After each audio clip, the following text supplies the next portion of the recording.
All right. Do we have everyone here? Where'd Mike go? Is Mike here?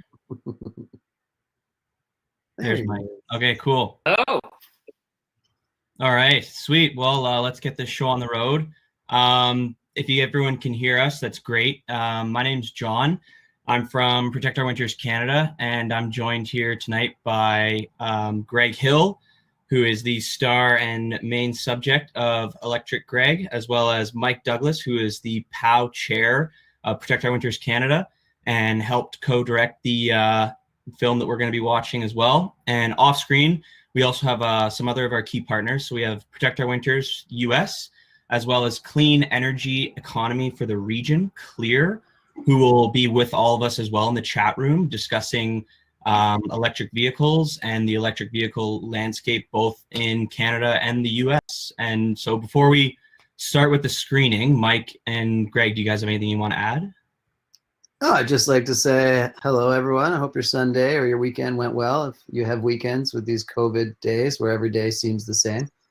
But psyched to share this movie, talk EVs, and yeah, just hopefully get some people excited about these vehicles, because I definitely have loved mine ever since I started and love kind of passing on the passion, converting people like Mike. Which is true. Sweet.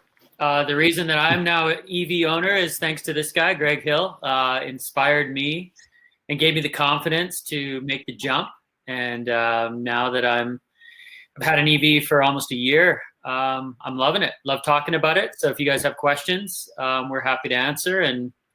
And you know that not everything about them is perfect, but we'll try and give you the ins and outs and do our best. Beauty. All right. Well, let's get into the show, shall we?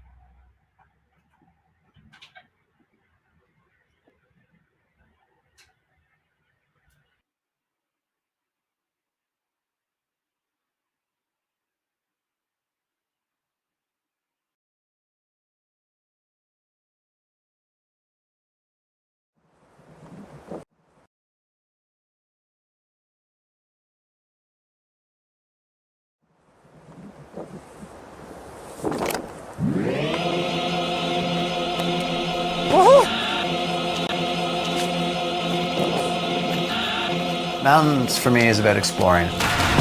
I've explored new descents, I've explored new traverses, I've explored new summits, but I've also explored a lot about myself and my own human potential. I'm feeling a change coming. I'm feeling a change coming. If I didn't have any doubt, it wouldn't really have been a challenge, but I doubted the whole time. Right up until a couple 100 feet ago when I passed over my line. And now there's no more doubt, which is great. I have to figure out another challenge. What's next? I know what my physical limits are, so now at this point it's like, well, what else can I evolve? And it's become this evolution of how I adventure. My goal is to climb, ski, run 100 different summits without the use of fossil fuels. I can't use a snowmobile, I can't helicopter access, I can't fly to foreign lands to go on big adventures. It's more local, and it's just quite simple that way. We're all kind of environmentally driven, you know, want to use as little as possible, but none of us are quite as committed as Greg. He's like our tester, he's like our guinea pig, you know? If I can actually climb 100 different summits, all electrically accessed and human powered, then it's not a fluke, and it's totally possible for anyone else to jump on board. There's change coming.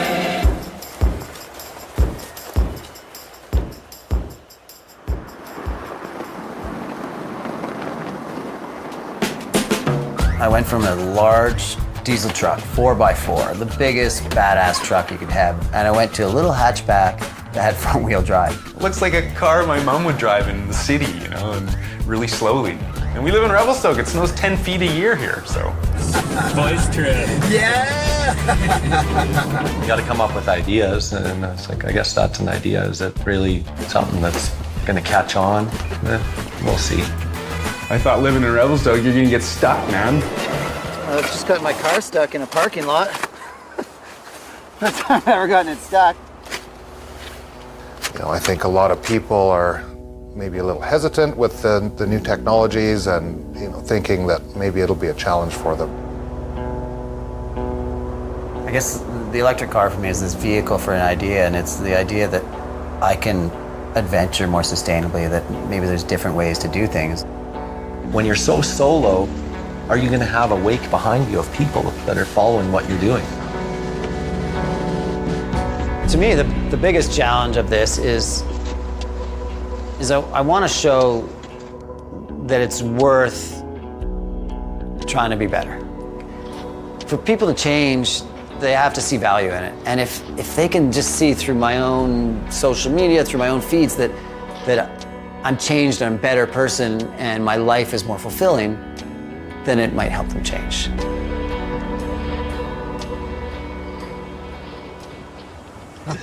Let the electric road trip begin. What are we doing? E-brakes on. Probably lost some efficiency. We're on our way to Rainier. The electric adventures all started in May 2017. Chris Rubens and I decided to try to climb and ski the volcanoes down the west coast. Well, and honestly, when he was getting in the car, I kept telling him, I'm like, I don't know if this is going to work out, Chris, but let's give it a go.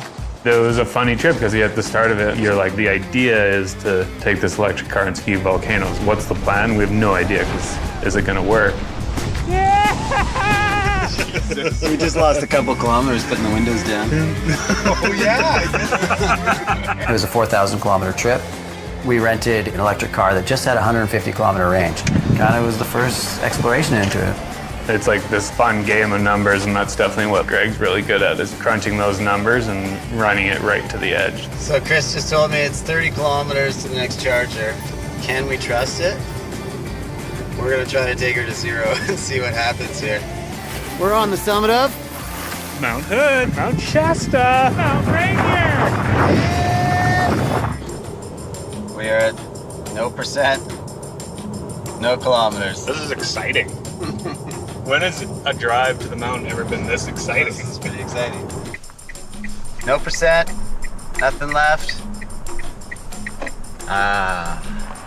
Success. Technology wins again. We ended up doing 4,000 kilometers on that trip, and it was kind of a proof of concept. It was like, wow, this could actually work.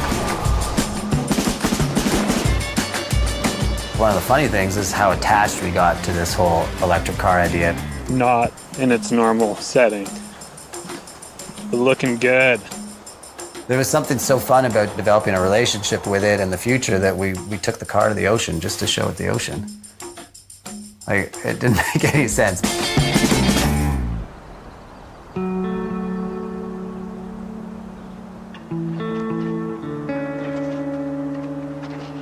Summit of Mount Athabasca. It's like 3,500 meters, 11,000 foot summit. One of the higher ones in the Rockies, Canadian Rockies. And a first for both me and Anthony, which is awesome, because new summits are always that much better.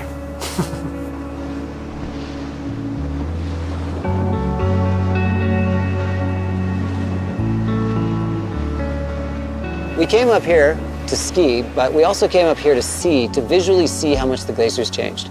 I wanted to see where it was when I was born, which is about 30 meters that way. And now, at 43, the glacier is really far that way. It's obvious how much it's receded, but it's such a silent, slow sickness. So here we are, we're standing in 2006 when my son Aiden was born. And in the 13 years since, the glacier's gone from here to way over there. I really care about the environment, and I really want to walk the talk. Spring break's coming up, and my family wants to go to Mexico, and they went to Europe last summer without me because I'm trying to be better, but I also want to be a good dad, and I want to go on these trips, so I'm going to go to Mexico with them in March for a week. At the same time, I kind of have to do it. I don't want to be that, oh, look, another family vacation without dad, you know? It's hard going away and him not coming with us, just for the fact that sharing these memories with the kids and he's not there, so that's a hard part. Well, I feel okay about it, but I mean, it's you do want your kids to see the world and be there with them. So. You want to hear about my 2 mil? Yeah. It's what people like to hear about. 2 Mill Hill. 1 million feet, done. In 2010, I set out to climb and ski 2 million feet, and it was a year of adventure, exploration, into the mountains and into myself. Yeah, 23,000 feet yesterday, 12,000 the day before. I should try to do 15 today. We'll see, I'm feeling tired right now. Let's see if I can dig deep. If you break that down to the numbers, it's bigger ski touring days every single day than people do in a whole season. In my 2 million foot year, I used helicopters, airplanes, snowmobiles. I used everything I could to get to the trailheads. In the end, I managed to reach this goal that had been intangible for years, and when I finally got there, it was so momentous that I broke down and cried. Whoa, I guess I am gonna get emotional. Holy shit. You're a nutbag. You're crazy. Yeah. Signified that he had made it in his career. I think that was the moment where people were blown away. 2 million feet was a momentous time in my life, and it switched me from a passionate backcountry skier into a professional skier. And it gave me this platform that I could speak from and I could inspire and influence others from. This is obviously fast forwarded, but I was really fit then. You heard Men's Journal, fittest guy in the world then, 25 fittest guy. It's 11 p.m. I've been charging for 53 minutes. Probably have another 25 minutes to go. Hoping to go skiing tomorrow. Could have gassed up in 2 and been sleeping for 50 minutes. Killing time by checking out social media, and it's a little depressing. Yeah, I'm trying to share my story through the social media and kind of inspire people to change positively, but sometimes you scroll through and you just get trolls attacking you. Yeah, this one's about, so do you know the cost and volatility it takes to mine the batteries for an electric car? And I say, it's not great, but that they're recycling 95% of them. That's bullshit. And it does question my motivation because I want to help people change and see different ways, but some people are so stubborn and stuck in their ways that no matter what you say or what evidence you show them, they can't see or hear it. So I don't know. If you can't change one person's point of view, how can we even hope to change millions of people's? If during this challenge I don't show that it's worth changing, then I failed. Because the whole goal is to show that it makes you feel better, that it's so worthwhile that everybody's gonna wanna do it. If I don't prove that, I'm not proving anything.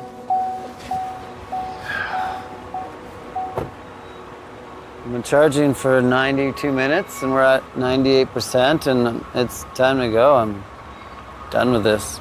I need to sleep.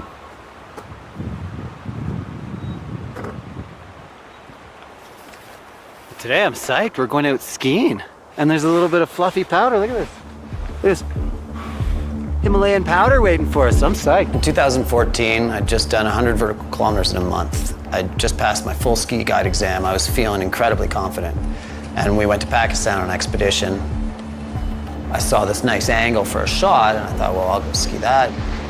Definitely I was feeling super solid. Oh, great. Watch him, watch him.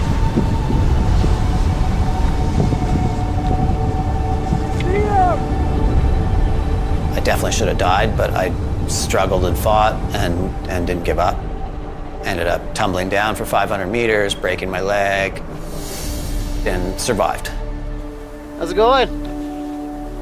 First time in an avalanche. First run in Pakistan.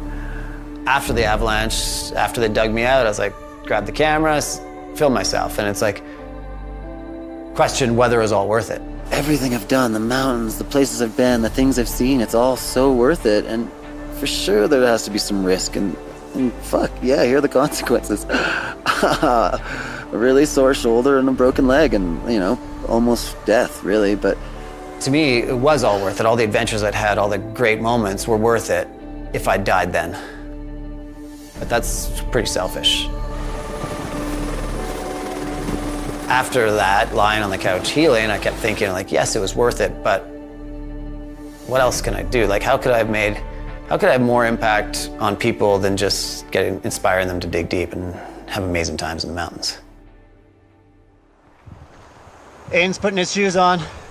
Yeah, and then we're gonna climb a big rock. Bit nervous. A lot of this started because I was looking at my kids and I was saying, what am I really doing for them? Am I showing them that we should live consciously? At the time, I wasn't. I was living selfishly. I think the more he sees our family grow, I think the more he realizes that there is a huge impact on what he does. Did a lot of vertical. And now we're having candy. Pretty good. Seeing how the kids love to do what he loves to do, he realizes that he needs to do something about it. We are officially on the top of Mount Utah. I looked at my kids and I said, I want to live consciously and live the right way. And that's what this is all about. It's about setting a precedent for them and their future generations, that we have to be conscious about our impacts on Earth. It's Friday for Futures, and youth are coming out to protest climate change and get the government's attention so they can actually do something and not just have false promises. Climate action! Now! What do we want? Climate action! When do we want it? Now!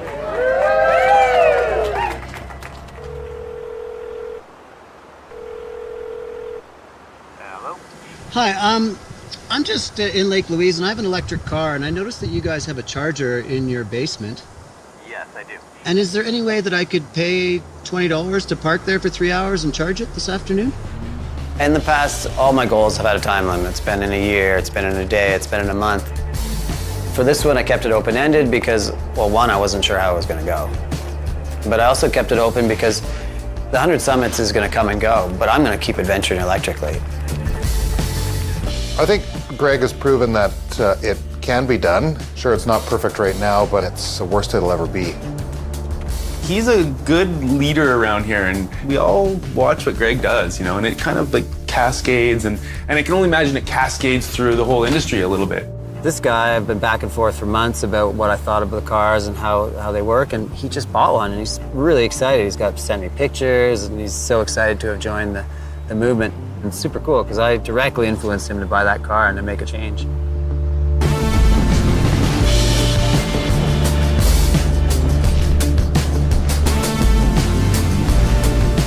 The electric car is the most obvious change, but I've also been making lots of lifestyle changes. I'm a weekday vegetarian, grow some of my own food, and just exploring any other way that I can lighten my footprint. I think change has to be easy so that more people will adapt to it. It's going to be hard at first, it's not going to make sense, but as we adapt to it and it becomes a habit, it becomes easier. I don't feel like I'm going to cry at the end of this one, but I know that I'll feel really rewarded getting to the end. And truthfully, it's not the end. It's going to continue forever. Summit number 89, Grotto Mountain, yeah. Morning run, so much fun. Better get down to get it done, yeah. Awesome. Let's go finish this. Excited to go up McCrae, Charlie? Let's do this. I'm starting to realize the biggest reward is definitely just feeling good about what I'm doing. And I think in life and everything, your emotional reward is what we're looking for. And in this case, it's been really fun because it means more than just my selfish personal adventures. This is for more than just me, and it feels really good. Today is the last summit in my dad's 100 Electric Adventures. It's a lot like him. He's been doing things like this since I was like really little. The only thing that's different is the fact that it's electrical now. I think that's pretty cool.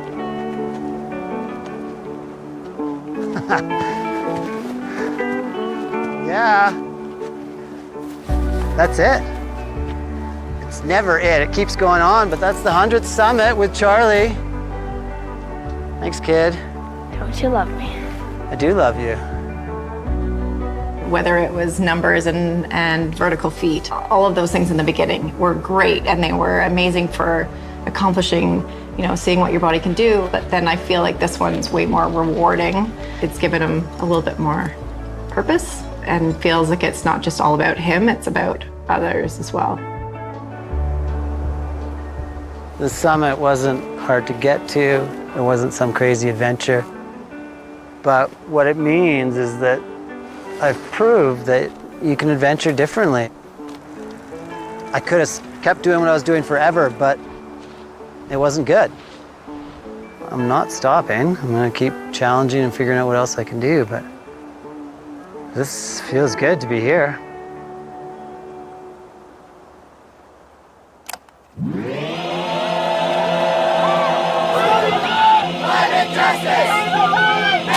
We're in Vancouver, Fridays for the Future, big march downtown. There's thousands and thousands of people here that care, and we're making a movement. I'm feeling a change coming. I'm feeling a change coming. Right here, I'm feeling a change. I'm feeling a change all around me. No doubt, I'm feeling a change. I'm feeling a change running down me.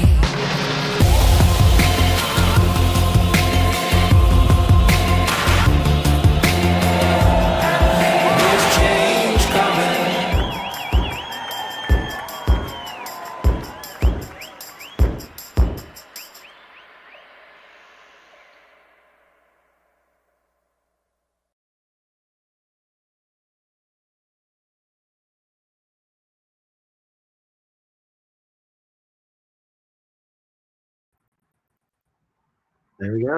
Oh. Awesome.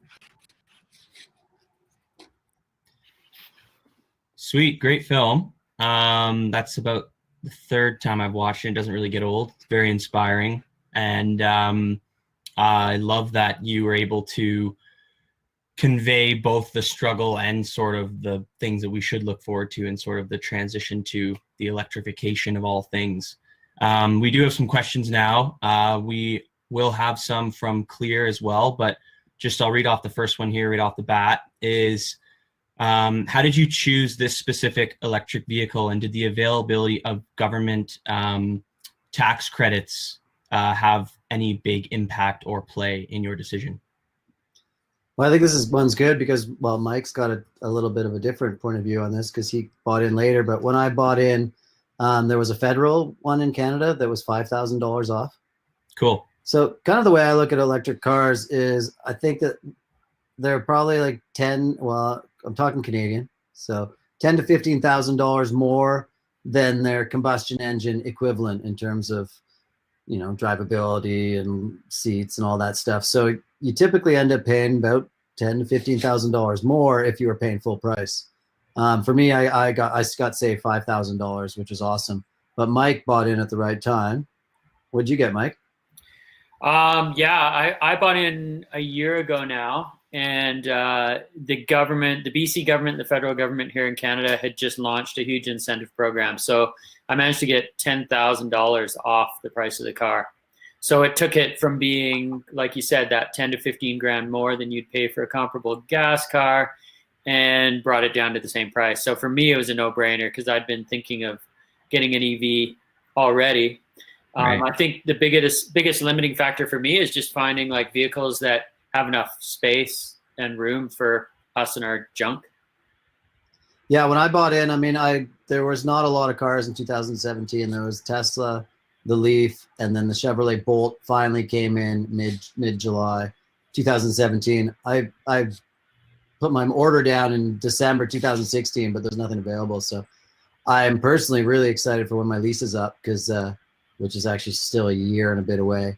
But there's so many more cars available that are so much better. I mean, I did get stuck in that parking lot, but that was more of a pothole that I kind of drove into inadvertently. But I mean, I look at what Mike's got and I look at all the new offerings, and they're so exciting compared to what I bought in at. And I knew that at the time. I mean, it's one of the reasons I leased it, because I knew that when it came to the end, I wasn't going to want to keep that car because there's going to be so many other options and improvements on them. I mean, they're constantly improving.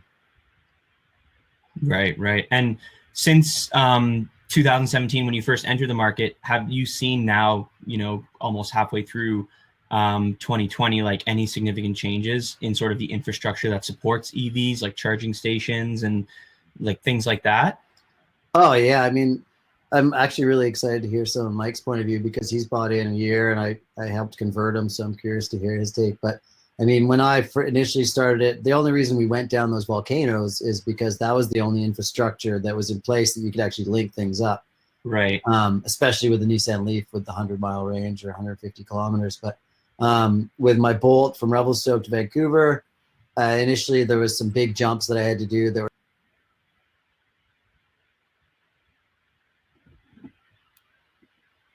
looks He's like still Greg there? frozen there. Did we lose him? Maybe give him a second. I'll get until he comes back. I'll jump in here. Yeah. Infrastructure is really interesting, and like Greg was fully the inspiration behind me getting the car. Like it's always, especially when you're spending this much money, it's a bit of a leap of faith. And having Greg in front of me to call anytime I had a question, like, okay, what about this? Like, how does this work? How much does this cost? Whatever. He was there with answers, and that gave me a lot more comfort moving forward. And when it comes to the infrastructure, it's pretty good here in BC, especially on the coast. There are quite a few charging stations, and they're spaced reasonably well. The only issue that I've seen in the last year since I've had our EV is they're busy now. They are like it's getting harder to find an empty charger when you need it, when you need one. And I've, you know, by the time we kind of got to the fall and into the winter, I'd go to chargers and there wouldn't be any available.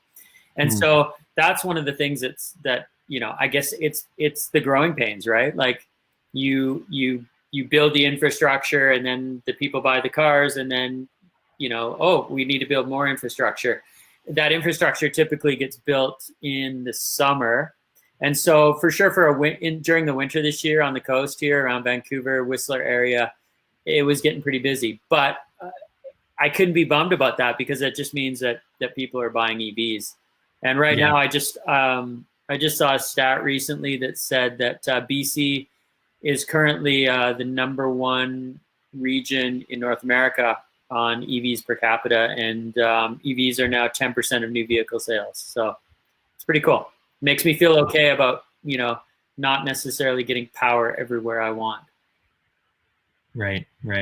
Yeah, it is remarkable. Like I've even seen just down in Squamish, there's like a huge row of these superchargers now. And initially I thought, oh, that seems kind of overkill, but I mean, clearly to your point, it's not. There's almost not enough these days. And moving on just to the next question. Greg, did you have anything else to add to that? Sorry, you cut out. I cut out. My computer crashed. I mean, I think the infrastructure is interesting because it's always going to be this push, and it's great. Like I had a year and a half where there was nobody anytime I went to Vancouver, and then all of a sudden I start sometimes seeing people, and then sometimes actually getting blocked, and it's going to take a bit. But I think personally, the first bit is just getting your charger at home, and then it's super simple, right? For 90% of your driving, when you're just leaving from home, coming back to home, I think it's super simple. It costs me $7 to charge my car from 0 to full. Wow. So, you know, the savings are huge. Like I talked about that $10,000 to $15,000 difference. And I figured that for me, that was going to take me about 3 years to catch up just from the gas savings. And and it has, but I mean, I would have liked to save more, but yeah, I mean, I think that there's a bit of a change in mindset. It's because we're not early adopters, but you know, we're the start of this wave, that there's going to be some issues. And if you're not prepared for it to be a little different, a little bit more challenging, then it's not for you. But once you change your mindset and you just accept that it's going to take you longer and you're going to have these little breaks along the way, it's pretty awesome. I mean, I've explored new towns, I've explored restaurants, and there's so much more that I know between here and Vancouver than I used to, because I used to just fill up at gas stations and just keep going. So yeah. Well, I don't know if Stefan from Clear is tuned in with his mic, but he has a question here too, kind of relating to you know, breaking new ground. And you are clearly a trailblazer, both figuratively and literally, with your EV. And he's wondering kind of how many times you've gotten stuck in the snow or mud and needed to dig yourself out. And I guess one of the concerns from a lot of people in Colorado, where Clear is based. Being in the mountains is the need for 4-wheel drive or just all-wheel drive. And there are a lot of these crossovers and light truck models that are on the horizon, coming to the market soon. But what were sort of any of the struggles and certain little tricks or ways that you helped mitigate that? That was a huge question. Sorry. Well, I just looking at the chat here a little bit. I mean, the PHEVs are pretty awesome. Like I wanted to commit fully to the battery power to just take the full challenge and show that was possible. And then there'd be adoption of the PHEVs or whatever you want to call them. That, you know, there'd be different adoption levels. You know, say like I did 2 million feet, and that's great. I didn't expect many people to do more than 2 million feet, but I expected it to, or I hoped it would push people to do more and take it to their limits. So same thing. Like I went fully electric, but it's just to show that works, and then ideally people just join on and to whatever level they want. You know, my parents have. Sorry, I just forgot the name of it. Their EV's a hybrid, and they love it. You know, it's all-wheel drive. They tow their trailer, but majority of the time they're just battery powered around town. Mm-hmm. Mm-hmm. Do you have anything to add to that, Mike, or in terms of any? Well, I see there's some questions like what car do I have? I have a Kia Niro, so it's a little hatchback. I've got 2 teenagers. So for us in the family, we also have a roof box for it. So if we can road trip as a family as far as like we went to the Okanagan a couple times, which is a 6-hour drive with ski gear and stuff like that. So we can stuff it pretty full. It's got lots of power, so that's not an issue.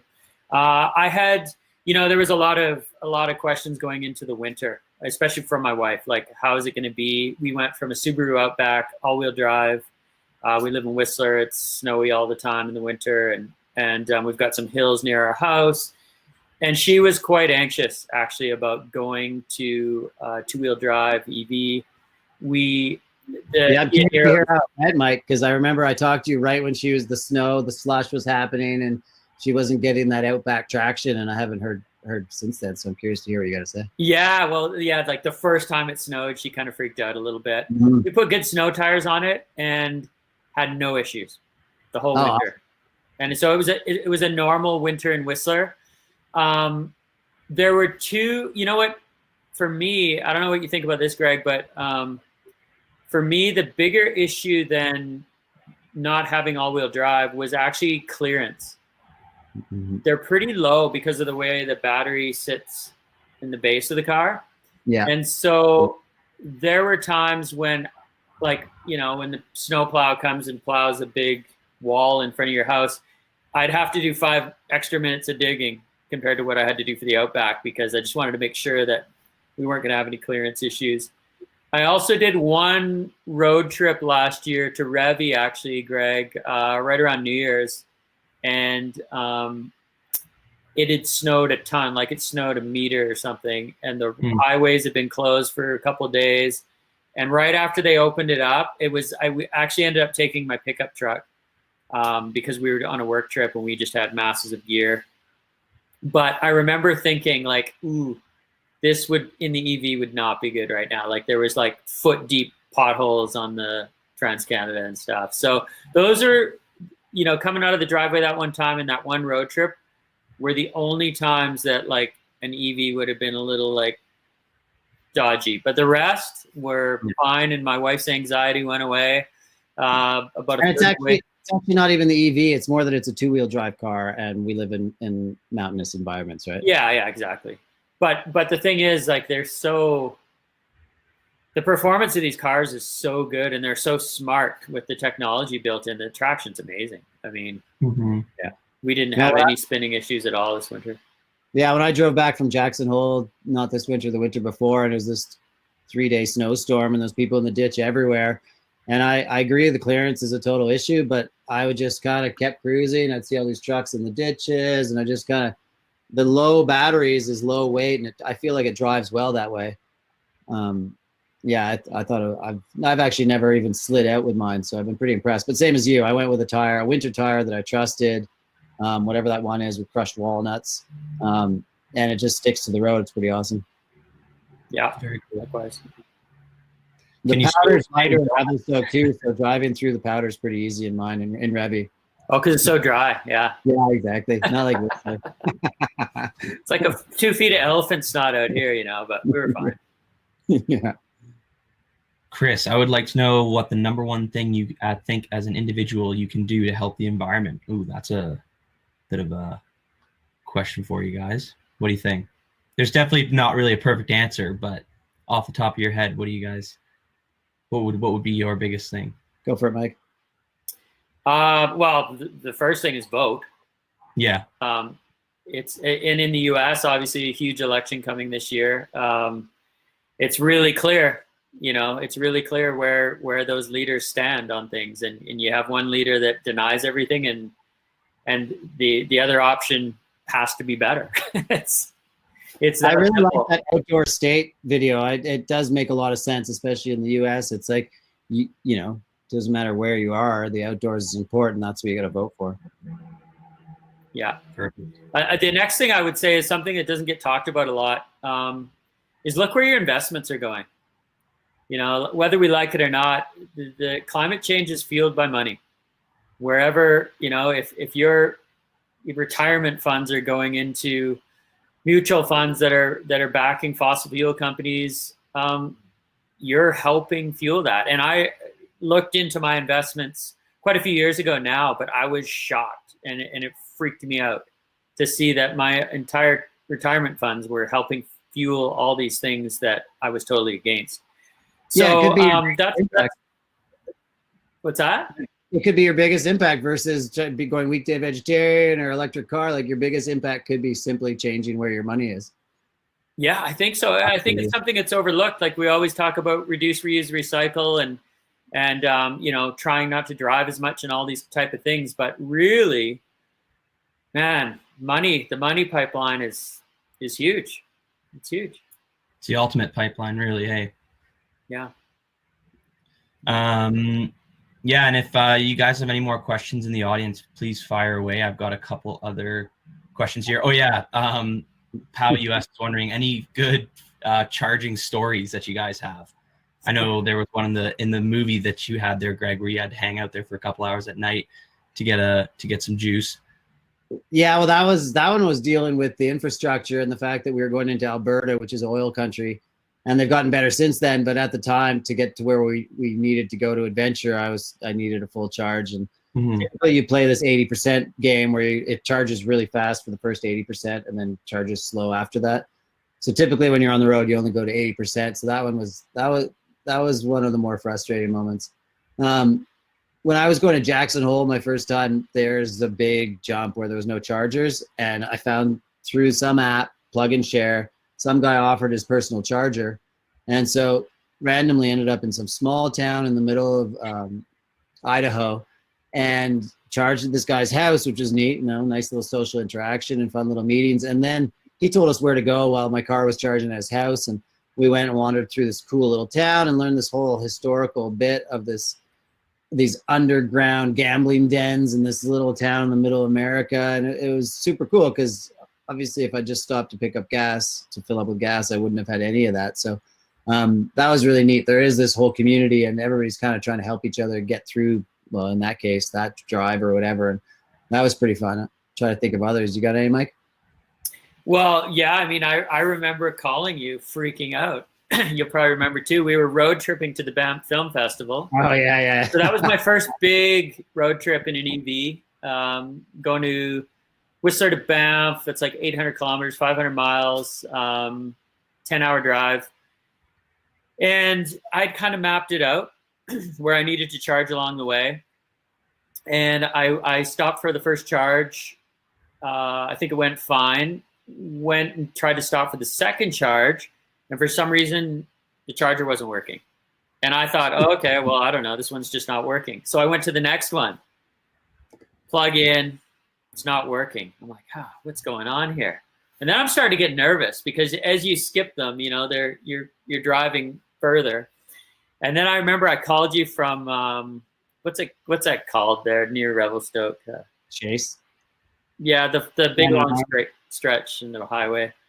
And it was Malaqua. Malaqua, yeah. So it was the last charger before Revelstoke, and I was pretty sure I wasn't going to make it to Revelstoke. And I remember calling you and be like, dude, what do I do? And because I went to charge there and it didn't work again, and I was freaking out. He was freaking out, definitely. I was like, I don't know, Mike. It's never happened to me. Every charger's pretty much worked for me. I don't know what's up. And it was definitely, you were stressed. Yeah, so I called my wife. My wife was out, and I'd been trying to call her, and I finally get a hold of her. And she said, what kind of charger is it? And I'm like, oh, it's one of those BC Hydro ones, which on the coast, the BC Hydro chargers are all free. I'd only ever used free BC Hydro chargers. But in the interior, you have to pay. And she's like, oh, BC Hydro. Yeah, I didn't put any money in that account.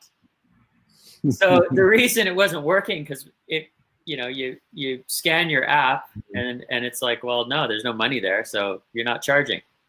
And so anyway, my wife put some money on. We charged, made it to Greg's house, continued on to Banff. All was good. But there's definitely a bit of a learning curve when it comes to the apps and the different charging styles and stations. And I feel like I'm got it pretty figured out now. But it's nice to have a friend to call when that happens. Sweet. Yeah, I remember you were stressing. I was like, God, I don't even know how to help him. That hasn't happened to me. But it was nice. It was nice when you did call and you're like, it was just money in the account. I was like, oh, phew. Especially then, because I was feeling a little guilty because I helped convert you to the EVs, and then you were having issues. Yeah. But no, it was good. And you know what? That road trip was a test. There was a few of us in the car, and after we went there and came back to Whistler, pretty big drive. It was interesting because everyone was like, wow, that was such a relaxing road trip. Because instead of just stopping and like pumping gas and buying some chips or junk and fast food or whatever, you stop and you're going to be there for 45 minutes or an hour. So you go find a sit-down restaurant and you relax and you unwind a little bit. It maybe takes you an hour and a half or 2 hours longer at the end of the day, but everyone was like, wow, that was kind of chill. It was good. So you just have to just reset your mind a little bit for road tripping in the EV. Yeah, sure. Well, there's a question here that we should address. What about the sub-zero temperatures affecting the range? And I think initially, I think you take whatever number it is and you take 30% off. How much? 30. Yeah, it wasn't that bad for me. Maybe I live on the coast. It's not as cold. Yeah, you got to heat your car, your tires. There's more friction with snow and everything. And then especially if you put a Thule on top. I mean, you put a ski box on top and you lose 50 kilometers of range right away, I thought. What about you? Well, and it's how you drive too. One thing that you learn very quickly in an EV is how efficient to drive. Like once you go over 90 kilometers an hour, which is 55 miles an hour, they get a lot less efficient. So if you drive in that 50 to 60 mile an hour range, 90, 80 to 100. It's so relaxing. It's the best. What's that? It's so relaxing. You drive 60 to 65 miles an hour everywhere, and it's kind of old man style driving. I guess that works. You're 50, but you totally do. Like I drive slow everywhere. My wife kind of rolls her eyes at me now because I'm the slow driver, and I used to be a hammer guy. Well, and I don't know about you, but I'm a total nerd when I drive. I'm always looking at my kilowatt hours and my efficiency, and I'm always trying to lower the number and be more efficient. And I get super into it. I don't know. It's definitely slowed me down a little bit with the driving, which isn't a bad thing.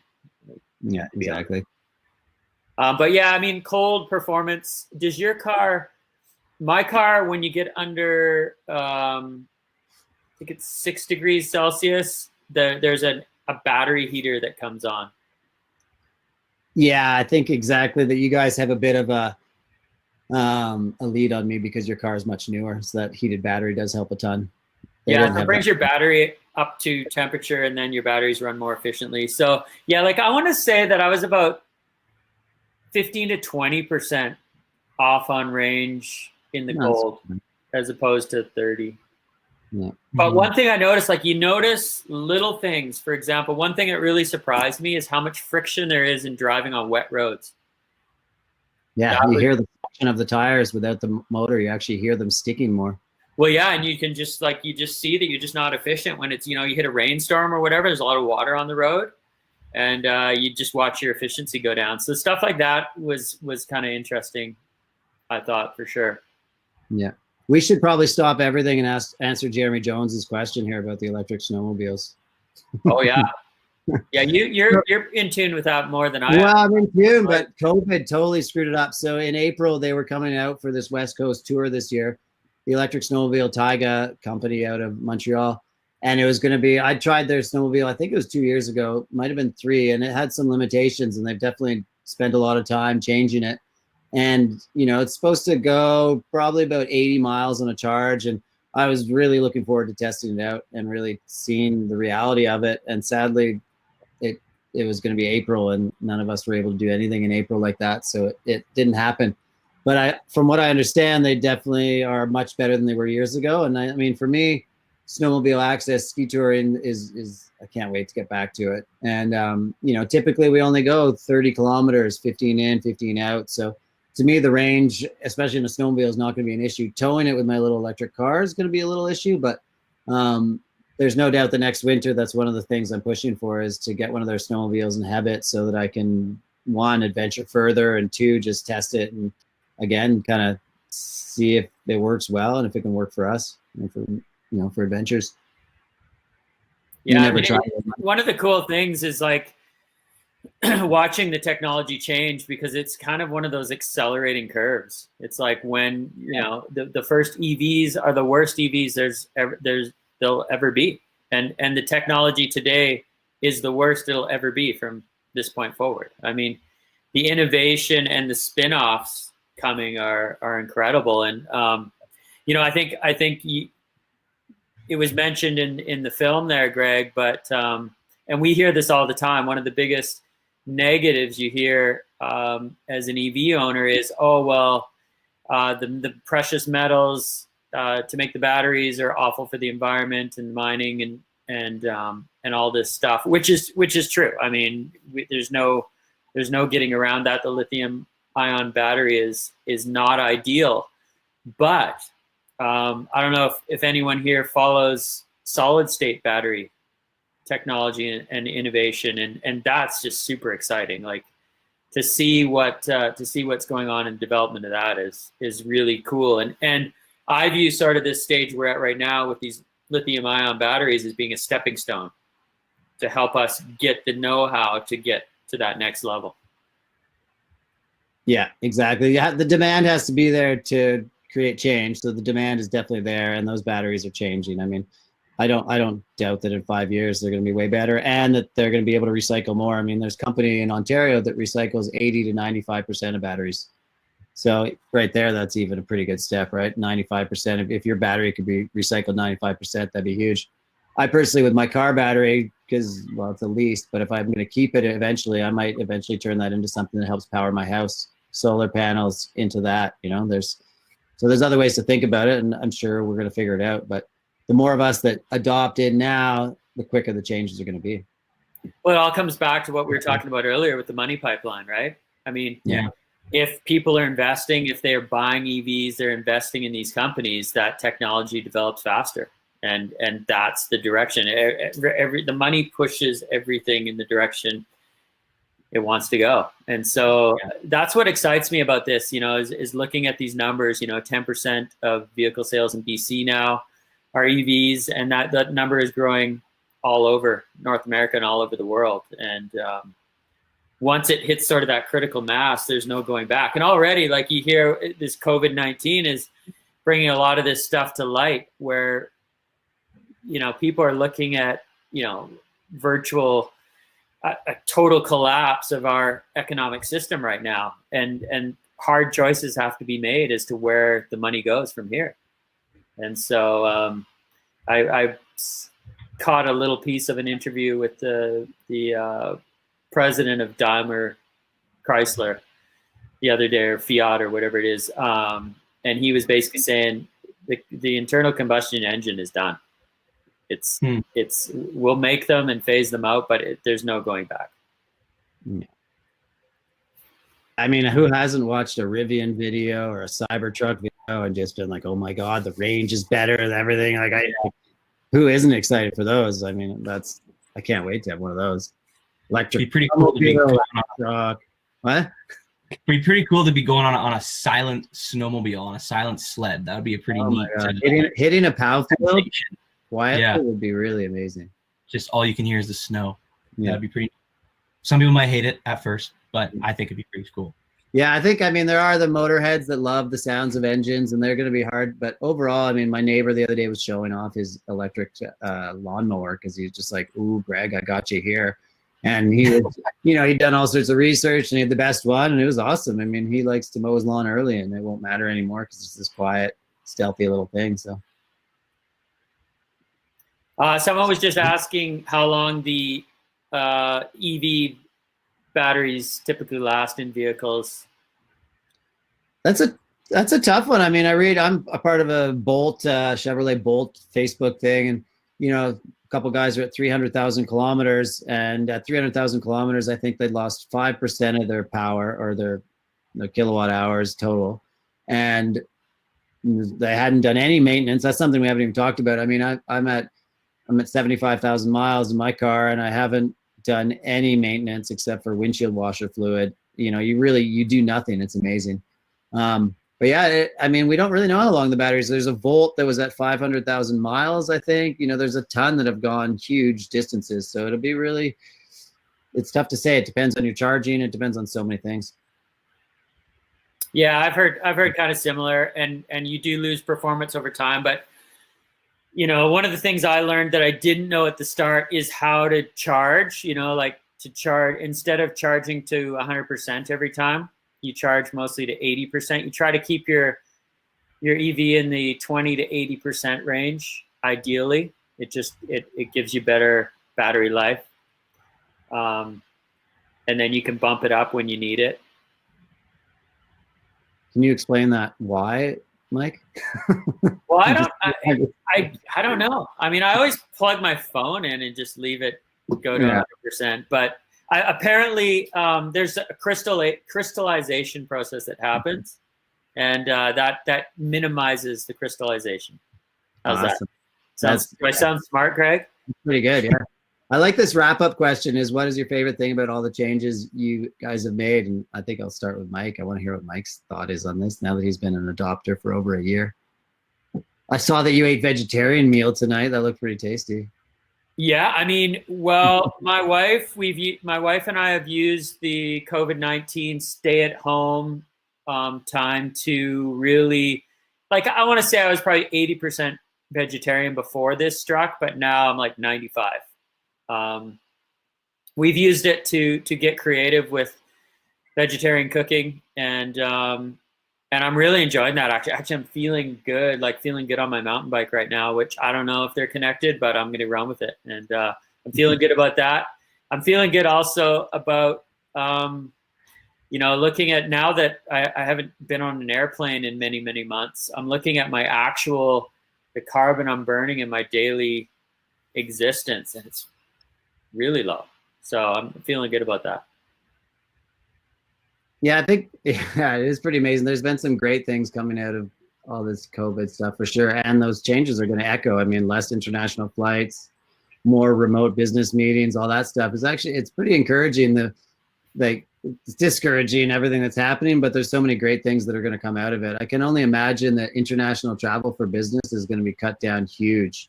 Yeah. I mean, you're not going to fly to China for one meeting. You're just going to do it via what's this, Demio or Zoom or who knows what. So I really think it's showing people the potential of that, which is going to be great for the environment. For me, my favorite thing about all the changes I made is just how each one kind of adds on to the next one. I'm trying to be more sustainable. So this year we're stuck at home. So I built a huge greenhouse. I've got chickens. I'm trying to do these other things that are making me more sustainable in my own little footprint, and it's been really fun. And I mean, we did a research to see what Revelstoke could do to offset our carbon, and the biggest thing was to grow more vegetables in and around Revelstoke. So once COVID hit and I started wondering what the future was like, I got on the radio and I got articles in Revelstoke to try to push people to garden more. And there's been this crazy surge in gardening in Revelstoke. because I realize I can only do so much, but if I can impact more and get more and more people to join in, then that's where the big changes happen. And that's sort of the same with the CV and the same with all of it. If we can all join together as the outdoor state, we're going to be so powerful that we'll create as much change as possible. Well, and one of the things, like, I'll just add to that, Greg, because I know you feel the same way, but I don't feel like I'm sacrificing. No. Like, I feel like I'm enjoying this process. I'm enjoying driving an EV and figuring it all out, and you know, going vegetarian. All these things are adding to my life. They're not taking away. And I think that's something that I think people often view it as I'm sacrificing this. I tell you, after driving our EV around, I don't want to drive a gas car anymore. They suck. Now and then I rent one and I'm like, man, the performance of this thing's awful. Yeah. Yeah, very good point. It isn't. It's just change, and it's good change, and it's empowering, and it makes you feel better. So yeah, good. Almost works in the opposite, eh? It's like the challenge creates responsibility, and then that in turn creates kind of that purpose that you guys are saying. Yeah. That's awesome. Sweet. Well, I think we may wrap up here. If anyone has any last minute questions, feel free to fire away. But if not, thank you, Mike, and thank you, Greg, and thank you for joining us. Stefan, you've been doing a great job answering people's questions in the chat. And to our friends at POW US for setting this whole thing up. This has been awesome. This platform is sweet. I've never used this until today. Yeah, it's worked super well. But yeah, from my point of view, if anybody has any questions at any point, just reach out through Instagram or whatever, and I'll always get back to you.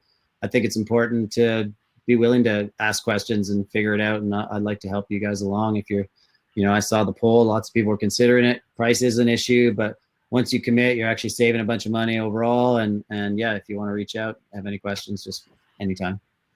Yeah, same for me. I mean, Greg was a huge reason that I had the confidence to make the move, and it's good to have people to talk to. And I know that we both had people reach out to us in the last year and ask a lot of questions and then make the leap. And now those people can share that info too. So we're happy to do it. Instagram's probably the best way for me as well. Awesome. And yeah, and if you, no matter if you're watching this from the US or Canada, if you're part of our audience, that's amazing. But if you haven't already and you're not actually a member, we please ask that you do so, signing up either .org or .ca, starting with Protect Our Winters.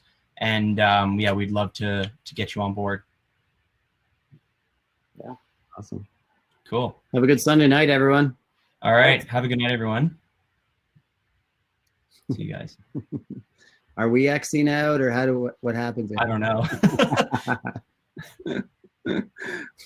We'll just giggle awkwardly for a little bit. I'm not sure what happens. Real climate champs. Thank you, guys.